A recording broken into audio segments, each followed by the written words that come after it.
नमस्कार बच्चों। आज हम पढ़ रहे हैं क्रिया विशेषण अव्यय। क्रिया विशेषण अव्यय किसे कहते हैं, हम व्याकरण में इनका प्रयोग कहाँ कहाँ करते हैं, आज हम उनकी विस्तृत चर्चा करेंगे। पहले हम बात करते हैं कि अव्यय होते क्या हैं। अव्यय शब्द का अर्थ है व्यय रहित, अर्थात जिसका कुछ भी व्यय न हो।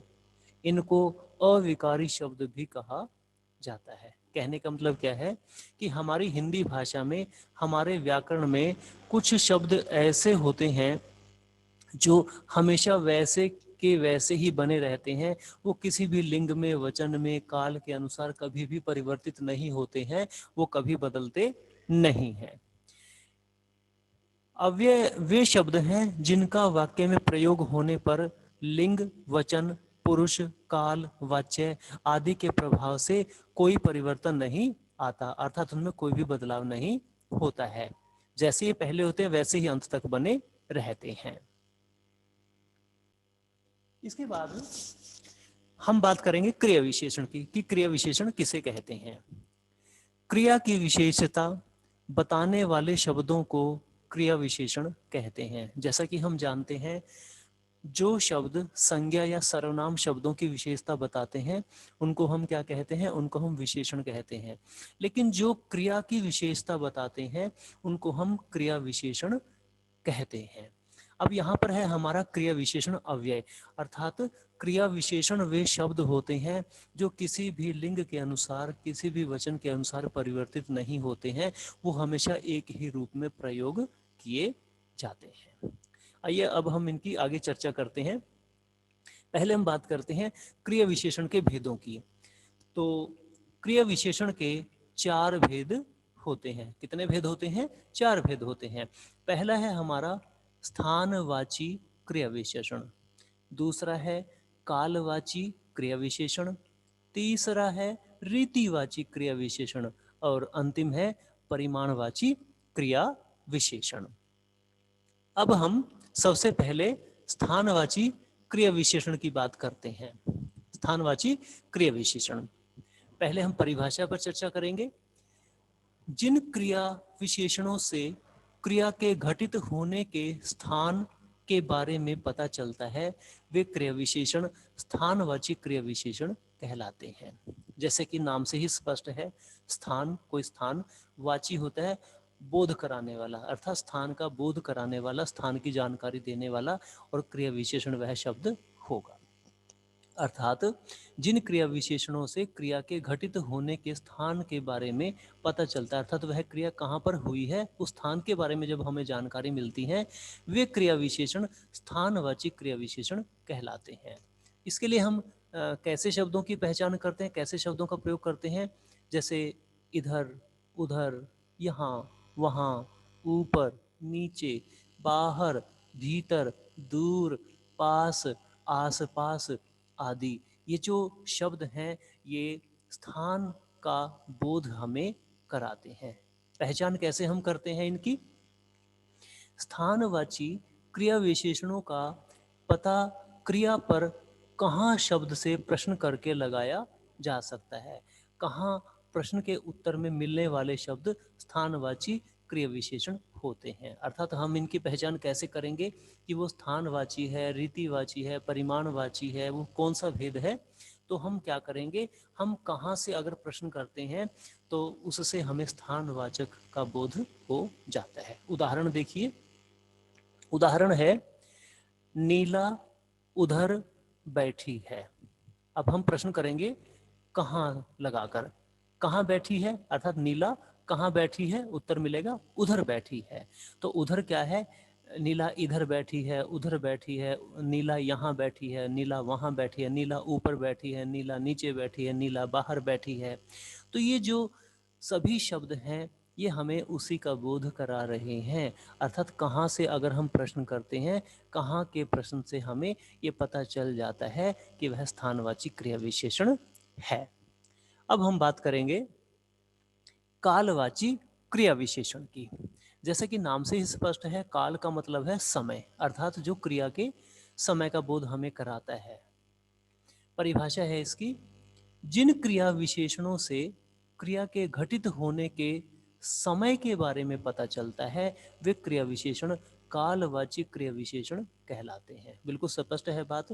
क्रिया किस समय में घटित हुई है, वह काम किस समय पर हुआ है, वह क्रिया कब हुई है, जब हमें इसकी जानकारी मिलती है तो हम उसको कालवाची क्रिया विशेषण के नाम से पहचानते हैं, उसको जानते हैं।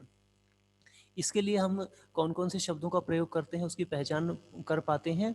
जैसे कालवाची क्रिया विशेषणों के लिए हम आज, कल, परसों, रोज, सुबह, शाम, रात को, अक्सर, दिन भर, सदैव, हमेशा आदि ऐसे शब्दों का प्रयोग करते हैं कालवाची क्रिया विशेषण के लिए। इसकी पहचान हम कैसे करते हैं? कालवाची क्रिया विशेषणों का पता क्रिया पर कब शब्द से प्रश्न करके लगाया जा सकता है। कब प्रश्न के उत्तर में मिलने वाले शब्द कालवाची क्रिया विशेषण होते हैं। अर्थात हम क्या करेंगे, क्रिया के साथ कब का प्रयोग करेंगे तो हमें पता चल जाएगा कि वो कालवाची है या नहीं है। देखिए उदाहरण, स्वामी जी ने 10 साल तक तपस्या की। अब हम प्रश्न करेंगे क्रिया के साथ कब लगाकर। कब तक तपस्या की? देखिए तपस्या की तो हम करेंगे कब लगाकर, कब तक तपस्या की, उत्तर हमारे सामने है 10 साल तक। तो इससे जो 10 साल है वह समय का बोध करा रहा है, इसलिए यह उदाहरण हमारा कालवाची क्रिया विशेषण माना जाएगा। इसके बाद है रीतिवाची क्रिया विशेषण। जैसा कि नाम से ही हम समझ रहे हैं, रीति का मतलब होता है ढंग, उसका तरीका, उसका काम करने का स्टाइल। तो क्रिया के करने के भी कुछ रीति होती है, कुछ तरीके होते हैं। वाची होता है बोध कराना, अर्थात क्रिया की रीति का बोध कराना। परिभाषा है इसकी, जिन क्रिया विशेषणों से क्रिया के घटित होने की रीति के बारे में पता चलता है, अर्थात उसके ढंग के बारे में पता चलता है, तो उसे वे क्रिया विशेषण रीतिवाचक क्रिया विशेषण कहलाते हैं। और इसके लिए हम कौन कौन से शब्दों से पहचान पाते हैं?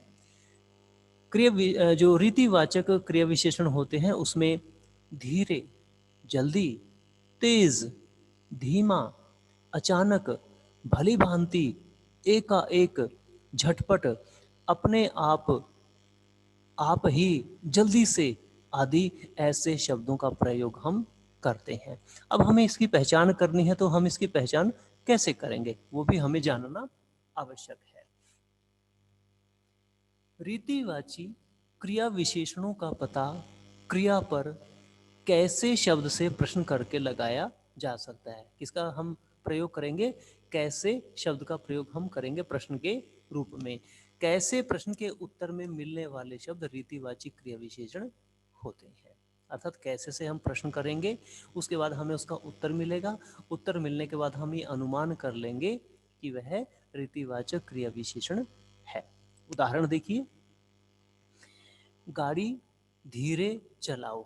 अब चलाने की विशेषता क्या है? वह धीरे चलानी है हमें। इसका मतलब क्या है कि चलाओ है वह तो है क्रिया हमारी, और क्रिया की विशेषता क्या है कि गाड़ी धीरे चलाओ। धीरे है वह क्रिया विशेषण शब्द हो गया हमारा। हम यह भी कह सकते हैं गाड़ी तेज चलाओ, तो जो तेज है वह भी हमारा इसी रूप में आता है। अब हम कहेंगे कि ये अव्यय कैसे है फिर? जो धीरे शब्द पद हमने प्रयोग किया है वाक्य में, वह अव्यय कैसे है? अव्यय का मतलब हमने क्या बताया था? जो किसी भी लिंग के अनुसार, किसी भी वचन के अनुसार कभी भी परिवर्तित नहीं होते हैं, हर समय वो एक ही समान रूप में बने रहते हैं। अब देखिए, मान लीजिए कोई लड़का गाड़ी चला रहा है तो हम उसके लिए भी इसी का प्रयोग करेंगे, जैसे मोहन गाड़ी धीरे चलाओ। अगर हम कोई स्त्रीलिंग से बात कर रहे हैं, गीता गाड़ी धीरे चलाओ, क्योंकि हम देखते हैं कि पुल्लिंग में भी हमने इसको ऐसे ही प्रयोग किया और स्त्रीलिंग में भी ऐसे ही हमने इसको प्रयोग किया है। वर्तमान में भी हम इसको ऐसे ही करेंगे, भविष्य में भी ऐसे ही करेंगे, भूतकाल में भी हम इसको ऐसे ही करेंगे। हम इसको कभी भी परिवर्तित रूप में नहीं देखते हैं, इसलिए हम इनको अव्यय कहते हैं और ये क्रिया विशेषण का काम कर रहा है। अब आपको अव्यय और क्रिया विशेषण समझ में आ गया होगा। अब हम इसको प्रश्न से पहचानते हैं। प्रश्न क्या है? गाड़ी, जैसे उदाहरण है हमारा, गाड़ी धीरे चलाओ। अब हम प्रश्न करेंगे कैसे लगाकर, कैसे चलाओ? उत्तर क्या मिलेगा? धीरे चलाओ। अर्थात धीरे जो है यह हमारा रीतिवाचक क्रिया विशेषण है, जो गाड़ी चलाने के ढंग के बारे में हमें बता रहा है, उसके स्टाइल के बारे में हमें जानकारी दे रहा है। इसके बाद है जी परिमाणवाची। परिमाण का मतलब होता है नाप तोल करना किसी वस्तु का। तो ऐसे ही क्रिया का भी नाप तोल होता है। तो परिमाणवाची क्रिया विशेषण का एक भेद होता है। आइए परिभाषा से पहले हम इसको समझते हैं। जिन क्रिया विशेषणों से क्रिया के परिमाण या मात्रा, मात्रा का मतलब है नाप तोल, के बारे में पता चलता है, वे क्रिया विशेषण परिमाणवाची क्रिया विशेषण कहलाते हैं। जैसे, अर्थात इसके लिए हम किन शब्दों का प्रयोग करते हैं परिमाणवाचक का बोध कराने वाले? थोड़ा, बहुत, कम, ज्यादा, अधिक, लगभग, खूब, जितना, उतना आदि ऐसे शब्द परिमाणवाची क्रिया विशेषण के लिए हम प्रयोग करते हैं। अब हम इसकी पहचान करेंगे तो किस प्रकार से करेंगे? परिमाणवाची क्रिया विशेषणों का पता क्रिया पर कितना शब्द से प्रश्न करके लगाया जा सकता है। हम क्या करेंगे? कितना शब्द का प्रयोग करेंगे प्रश्न के रूप में, और क्रिया के साथ उसका संबंध जोड़ के प्रश्न बनाएंगे। कितना प्रश्न के उत्तर में मिलने वाले शब्द परिमाणवाची क्रिया विशेषण कहलाते हैं, वो होते हैं। अब आपको बात समझ में आ गई होगी। जैसे उदाहरण से समझेंगे। अब थोड़ा पढ़ भी लो। प्रश्न क्या है हमारा? उदाहरण क्या है हमारा? अब थोड़ा पढ़ भी लो। तो अब हम इसको क्रिया के साथ प्रश्न करेंगे कितना लगाकर। कितना पढ़ लो? उत्तर आएगा थोड़ा। ठीक है। तो यहाँ पर जो थोड़ा पद प्रयोग किया गया है, यह नाप तोल का बोध करा रहा है। किसकी? क्रिया की। कि थोड़ा पढ़ना है कि हमें ज्यादा पढ़ना है, वो हमें बताया जा रहा है। तो हमने प्रश्न किया कितना पढ़ लो, उत्तर हमें मिला थोड़ा। तो यहाँ पर परिमाणवाची क्रिया विशेषण हो गया हमारा। निश्चित रूप से आपको क्रिया विशेषण अव्यय समझ में आ गए होंगे।